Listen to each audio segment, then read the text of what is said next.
Je pense mes spectacles en fonction de ce que je vois dans la vie des gens, en fonction de l'évangile. J'essaye de voir comment l'évangile peut se dire à travers ces spectacles-là. C'est celui-là. Voilà. Il est pas dedans, là.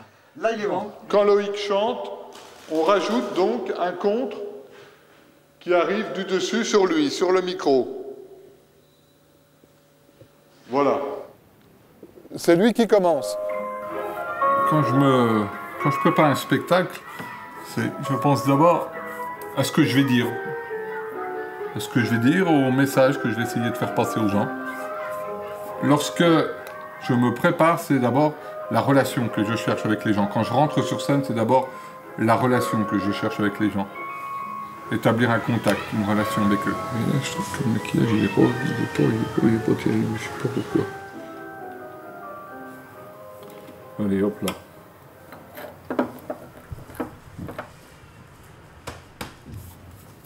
Là, c'est la personne qui a le trac. Je crois que c'est moi, quoi. Prêtre ou clown, c'est moi qui ai le trac.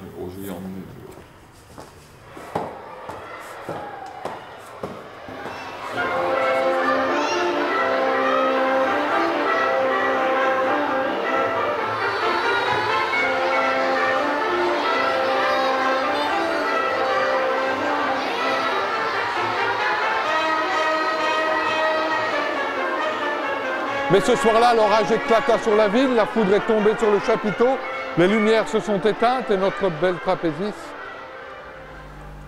Les médecins n'ont rien pu faire pour elle. Alors, il continua seul sa tournée. Pour lui, la vie n'était plus magique. Mais un soir, alors qu'il était assis sur les marches de sa vieille roulotte, il écouta les étoiles. Et là, la lune, son ami, son bien-aimé, lui dit le rire. C'est comme les essuie-glaces. Ça n'arrête pas la pluie, mais ça permet d'avancer.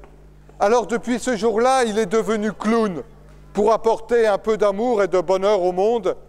Et on le voit encore au milieu des musiciens, des magiciens, des troubadours et des baladins. Je suis persuadé que Dieu m'a choisi comme prêtre, et ça depuis, j'ai envie de dire, depuis toujours. C'était au fond de moi, pas forcément de façon très précise, très claire, ça s'est révélé plus à l'adolescence, lorsque j'étais au collège, puis les choses se sont précisées au lycée, et puis quand je travaillais dans le Jura, à Morbier.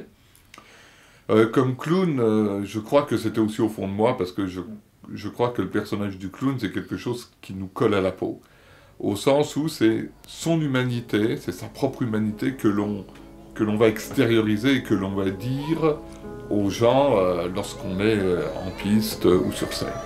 Et, enfant des hommes? Oui? Qui me parle? C'est moi, je suis ton enfant. Mais je n'ai pas d'enfant. Je suis l'enfant des générations à venir, l'enfant des siècles du nouveau millénaire que tu prépares. Qu'est-ce que tu me veux? Regarde la terre que tu as héritée de tes grands-parents et de tes ancêtres, la terre que tu vas me laisser. Oui, ben quoi? Regarde, il n'y a plus d'eau. Tu as confondu la mer et les océans, les fleuves et les rivières avec ta poubelle. Regarde, il n'y a plus d'eau à la fontaine.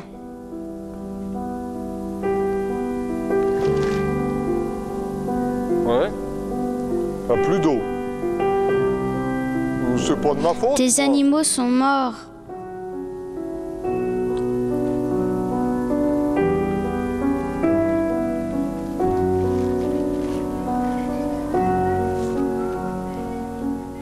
L'Auguste, c'est un faux naïf. L'Auguste est un faux naïf. Il va jouer de sa naïveté, d'une fausse naïveté, pour aller poser la question qui dérange, pour aller remettre en cause l'ordre établi. Mais je crois que c'est un faux naïf. Il sait bien, il est beaucoup plus malin qu'il n'en a l'air. L'Auguste, c'est le petit enfant libre et rebelle qu'on a au fond de soi, qu'on remet, qui ressort, j'ai envie de dire qu'on dévoile sous son maquillage.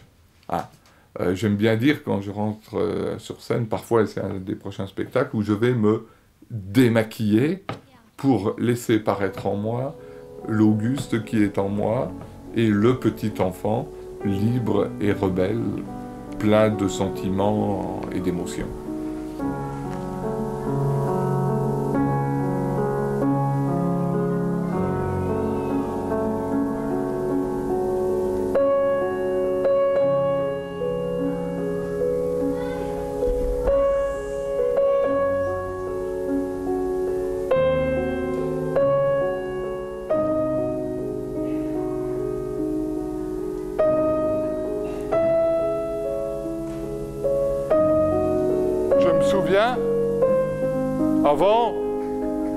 Avant, la terre était un jardin avec des fleurs, de l'eau, des animaux partout.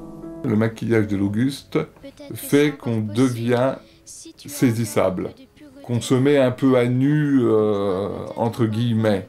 On donne quelque chose à voir de notre personne profonde. Le jardin que je t'ai prêté pourra peut-être fleurir. Vous y croyez que le jardin, il peut encore fleurir, vous ?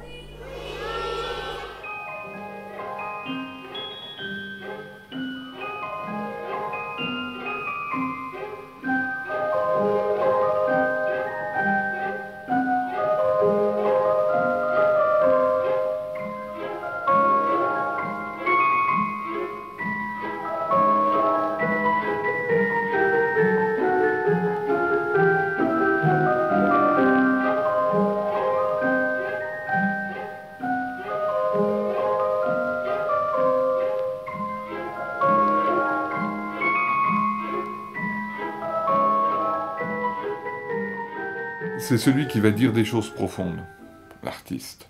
C'est celui qui va dire ses convictions. Qu'elles soient des convictions chrétiennes, qu'elles soient de l'ordre de la foi ou d'autres ordres. Hein. Peu importe, mais c'est toujours un révélateur, l'artiste. L'artiste vient révéler la société à elle-même. Pour moi, chaque artiste qui va dire le beau, qui va dire le vrai, dans sa démarche, il va dire Dieu, parce que Dieu est vrai, Dieu est beau.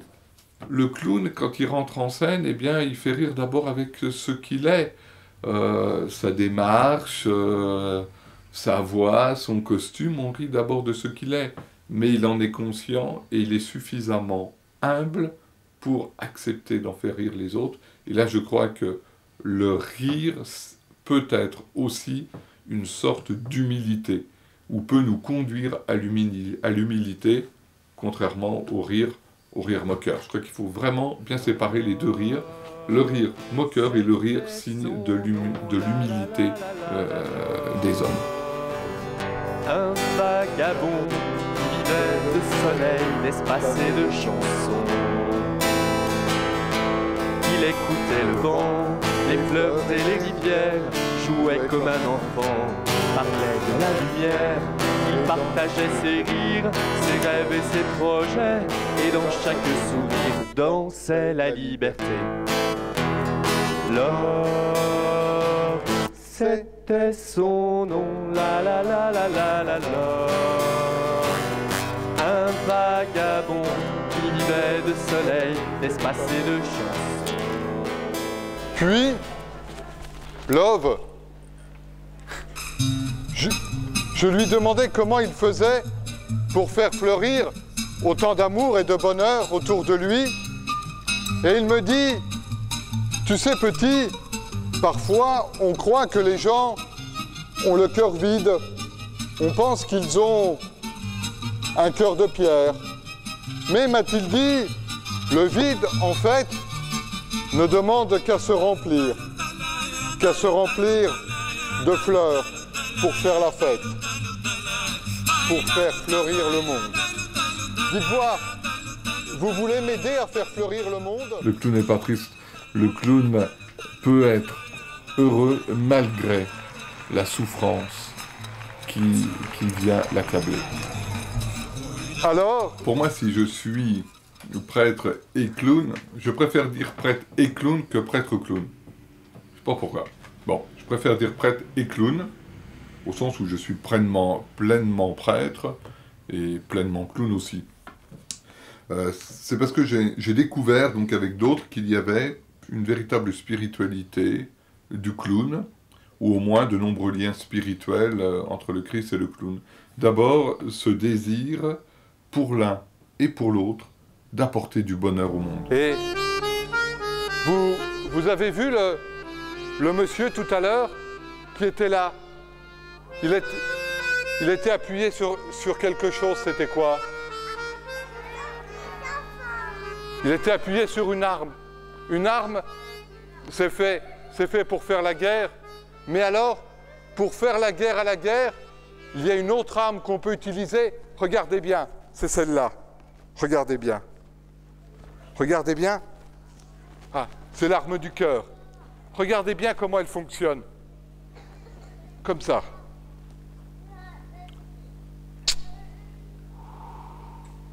Et puis il y a donc aussi le côté résurrection, où je crois que le rire est une résurrection dans nos vies. Ça nous permet de repartir, de rebondir, malgré toutes les difficultés de la vie, et où pour le Christ aussi, la souffrance et la mort n'ont pas le dernier mot, mais c'est bien la résurrection qui a le dernier mot. Et on y va tous ensemble. Allez, tous ensemble.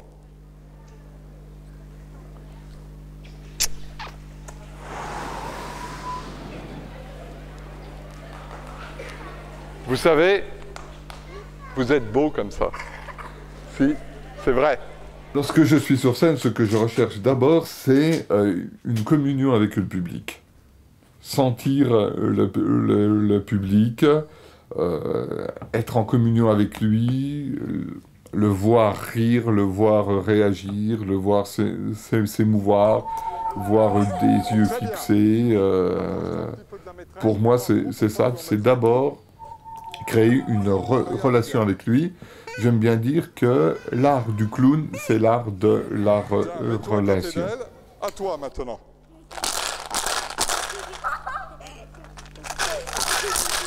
Mets-toi là.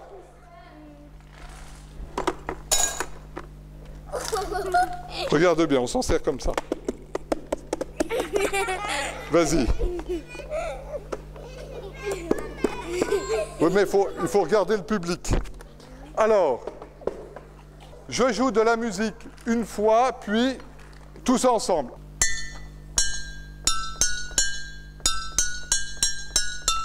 Tous ensemble, on y va ?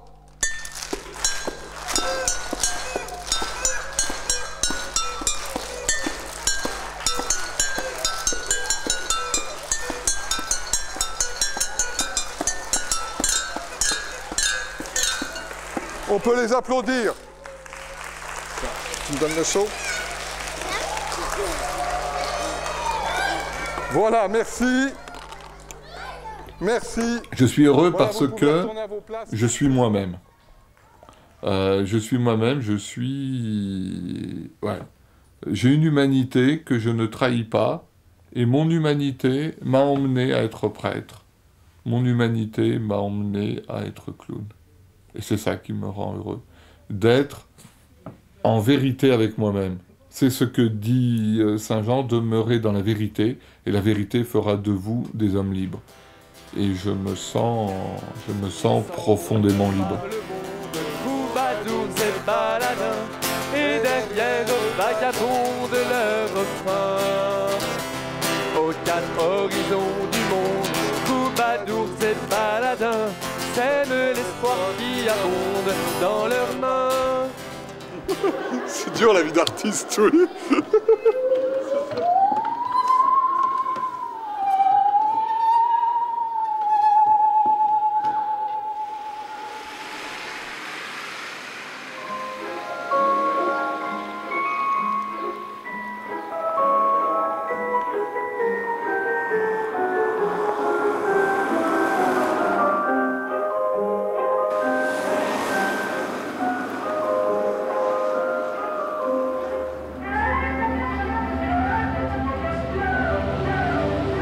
Depuis maintenant donc 6-7 ans, on célèbre tout d'abord une Eucharistie et aujourd'hui une messe, enfin une célébration œcuménique sous ce chapiteau, puisque nous sommes dans la semaine de l'unité des chrétiens. Ce chapiteau, lieu de communion entre les artistes et le public, ce chapiteau devient aujourd'hui un lieu où le bonheur se donne, comme l'on offre un cadeau en vérité.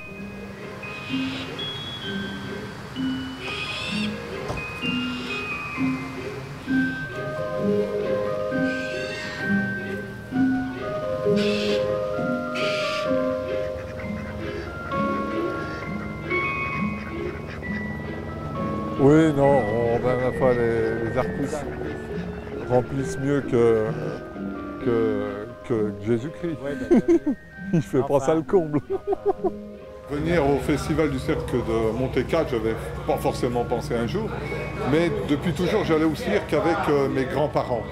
C'est-à-dire que quand le cirque venait, c'était un événement, on y allait, et c'était effectivement un lieu de rêve. Et déjà à cette époque-là, j'aimais les clowns, j'aimais les gens du trapèze aussi, parce que là, je trouve qu'il y a une vérité qui ne peut pas tromper, quoi. Quand je serai grand, je serai clown, ou bien je serai prêtre. Je ne sais pas encore, nous dit l'enfant. Je serai prêtre pour suivre le chemin du Christ, chemin du plus pauvre qui ne possède ni or ni argent, mais qui donne ce qui lui reste. Je serai clown avec ces gens du voyage qui n'ont même pas une pierre pour reposer leur tête. Quand je serai grand, je serai clown ou bien je serai prêtre. Je ne sais pas encore, nous dit l'enfant.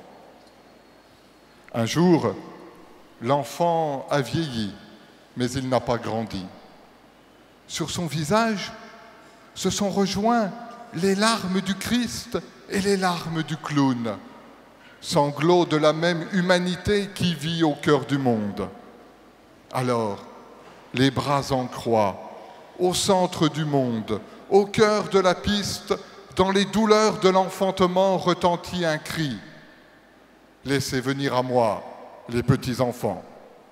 Pour moi, je suis effectivement en phase très grande lorsque je célèbre, et donc plus particulièrement aujourd'hui. Et c'est vrai que là, de pouvoir annoncer l'évangile à ces gens du cirque, ouais, pour moi, je vis bien à ce moment-là mes deux vocations, de prêtre et de clown, qui en fait n'en font qu'une, parce que j'annonce l'évangile à ces gens du voyage, à ces gens du cirque, à ces artistes, qui souvent sont loin de l'Église. Alors est-ce que ce sont eux qui sont loin de l'Église ou l'Église qui est loin d'eux? Je ne sais pas, on ne va pas épiloguer là-dessus. Mais ce qui est sûr, c'est qu'il y a une certaine distance entre les deux. Et pour moi, lorsque je célèbre sous un chapiteau pour ces artistes-là, la distance est réduite.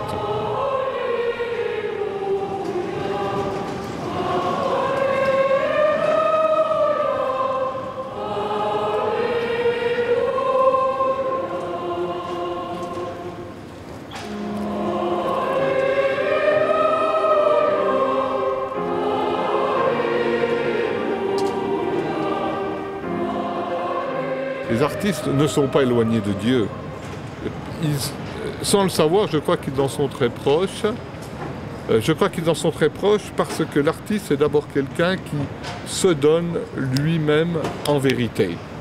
Et le Christ est quelqu'un qui se donne lui-même. Sur la croix, le Christ ne fait pas semblant, il se donne lui-même.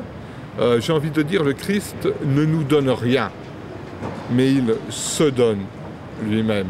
Et l'artiste, le véritable artiste, se donne lui-même par amour à son public dans un acte de communion.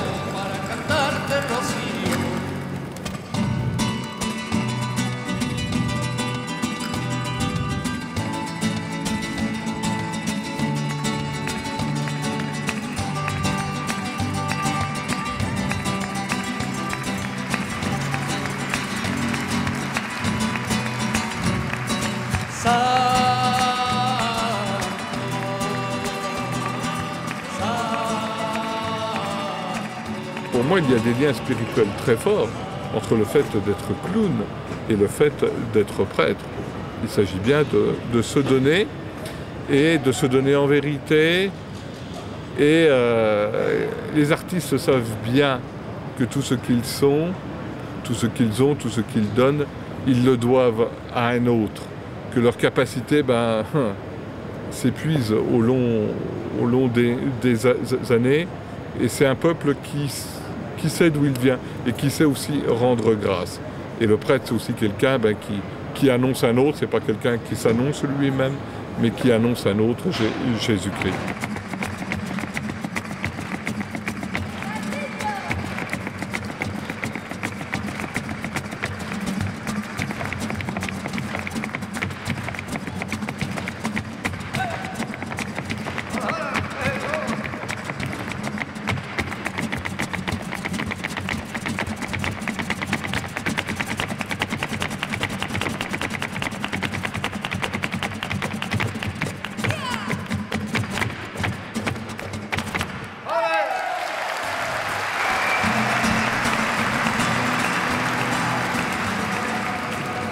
J'ai envie de dire, Dieu s'est fait nomade. Dieu s'est fait nomade, Dieu a pris la liberté de ne pas avoir de maison, de ne pas avoir d'autre maison que le cœur de l'homme. Et sous ce chapiteau, eh bien, les hommes se rassemblent. Et lorsque 2 ou 3 sont rassemblés, nous dit le Christ, il est au milieu d'eux. C'est-à-dire que là, eh bien, le temps d'une prière, d'une célébration, le chapiteau devient une cathédrale. Et ce qui est assez significatif, c'est qu'on retrouve sous ce chapiteau ce rond signe de la communion. Alexis Grus disait que la piste du cirque était comme une hostie autour de laquelle les hommes se mettaient en communion. Image peut-être un peu forcée, mais qui nous dit bien des choses. Et très souvent, eh bien, on voit les artistes qui volent dans les airs, qui jouent avec la pesanteur, comme s'ils voulaient se rapprocher de Dieu.